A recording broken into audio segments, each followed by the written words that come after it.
Rodrigo Duterte made his first appearance before the International Criminal Court last week.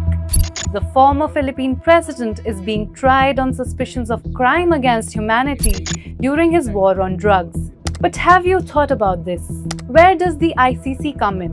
Why is it conducting the trial? How does it function? And what is its role? Let us break it down for you.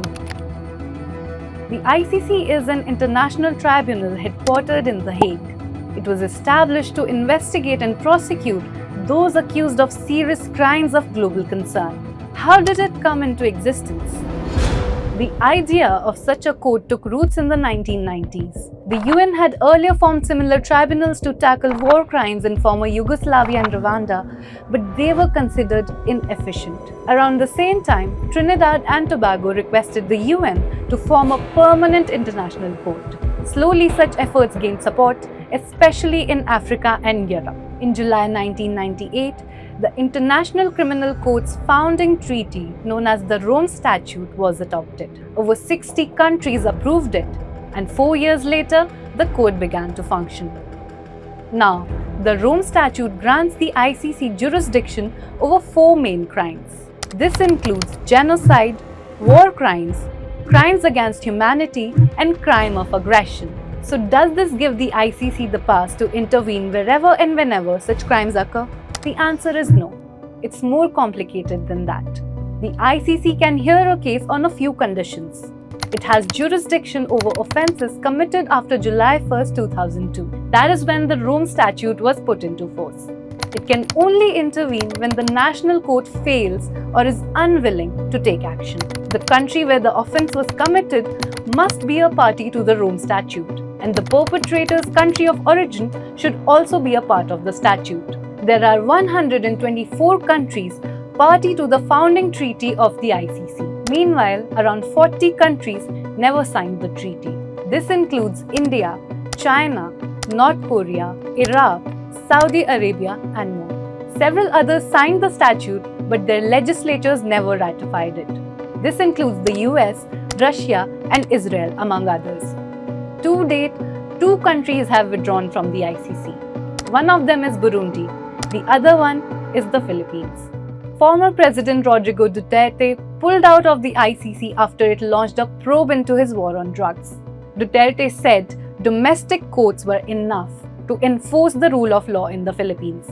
However, the ICC issued an arrest warrant for Duterte this month. It cited incidents that took place when the country was still a member of the court.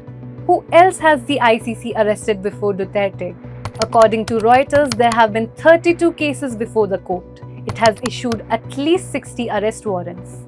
Out of them, only 21 have been held in ICC Detention Center in The Hague and have appeared before the court. The judges have issued 11 convictions and 4 acquittals so far. The court has been conducting investigations in Palestine, Ukraine, Myanmar, Venezuela, and several African states. While Israel does not recognize its jurisdiction, Palestine was admitted to the ICC in 2015. That is why the court issued arrest warrant for Prime Minister Benjamin Netanyahu last year. Warrants were also released for Israel's former Defense Secretary Yoav Gallant and Hamas leader Mohammed Deif for crimes against humanity. The White House had slammed the ICC for creating a, quote, shameful moral equivalency, unquote, between Hamas and Israel. A year before this, the court had also sought Vladimir Putin's arrest amid the Ukraine war. Now, were there any implications of these warrants? You see, the ICC has no police force of its own. It cannot track down the suspects by itself. Instead, it relies on its member states to make the arrests and transfer them to The Hague. If a person wanted by the ICC sets foot in a member's territory, it is obliged to arrest them.